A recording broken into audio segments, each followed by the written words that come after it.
Israel સાથે સરહદ ધરાવતા દેશોને યાદ રાખવાની ટ્રીક જીલ્સ, જેમાં એને સાયલન્ટ કરી દેવાનું. જે એટલે કે જોર્ડન, ઈ એટલે કે ઇજિપ્ત, એલ એટલે કે લેબનોન, એસ એટલે કે સિરિયા. એટલે આપણને આ ઇંગ્લિશ ટ્રીક છે જીલ્સ, એમાં એને સાયલન્ટ કરી દેવાનું.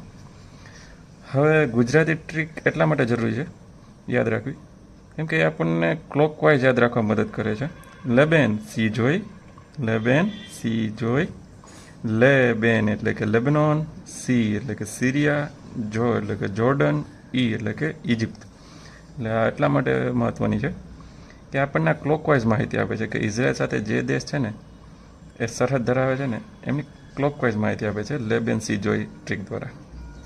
હવે જે આ સિરિયા છે ને એના અને ઇઝરાયલ વચ્ચે પણ એક વિવાદ હતો, આ ગોલન હાઇટ્સને લઈને. કેને લઈને? આ છે ગોલન હાઇટ્સ, એને લઈને વિવાદ હતો.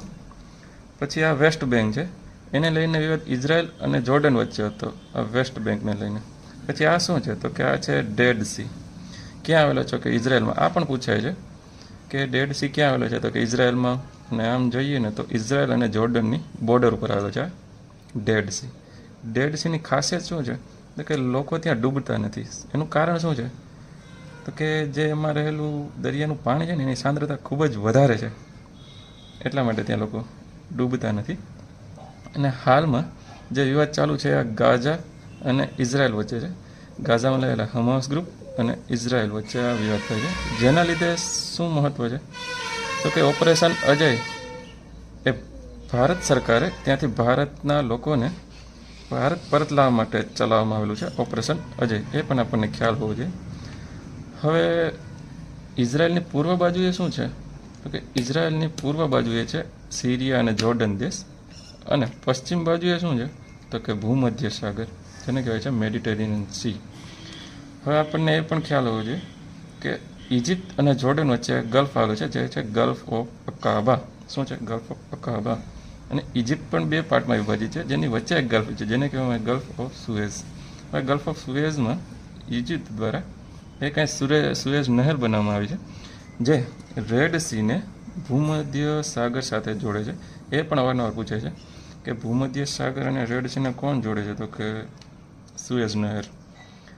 અને અન્ય જો વાત કરવામાં આવે તો ઇઝરાયલના અમુક ફેક્ટ્સ છે, એ પણ આપણને ખ્યાલ હોવો જોઈએ. શું છે? તો સંસદનું નામ નેસેટ છે, રાજધાની જેરુસલેમ છે, ભાષા હિબ્રુ છે, ધર્મ યહૂદી છે, ધર્મસ્થાન જે છે એને સિનેગોગ કહેવામાં આવે છે. ગુજરાતમાં એકમાત્ર સિનેગોગ એ અમદાવાદમાં આવેલું છે.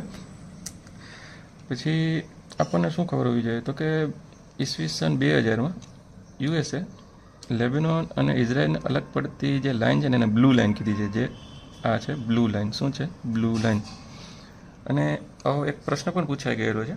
યુપીએ જે સ્ટડી કર્યું છે ને એના આધારે આપણે આ ક્વેશ્ચન સોલ્વ કરી શકશું. યુપીએસસી સિવિલ સર્વિસનો આ ક્વેશ્ચન છે, 2015માં પૂછાઈ ગયેલો છે. શું પૂછ્યું? કે which one of the following countries of South West Asia does not open out the Mediterranean sea. એટલે કેવું પૂછે છે કે નીચેના જે આપેલા છે ને ઓપ્શન, એમાંથી કયો દેશ છે જેની બોર્ડર છે ને મેડિટેરિયન સીમાં ખુલતી નથી?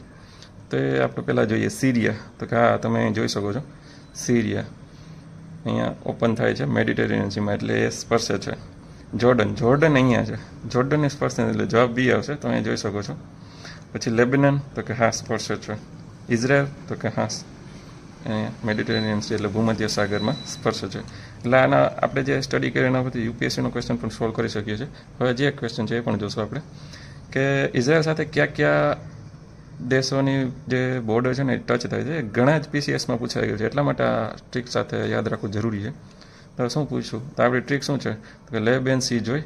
તો તમે જોઈ શકો છો કે અહીંયા પણ જે છે ને એ ક્લોકવાઇઝ છે option, Lebanon, Syria, Jordan, Egypt. Thank you.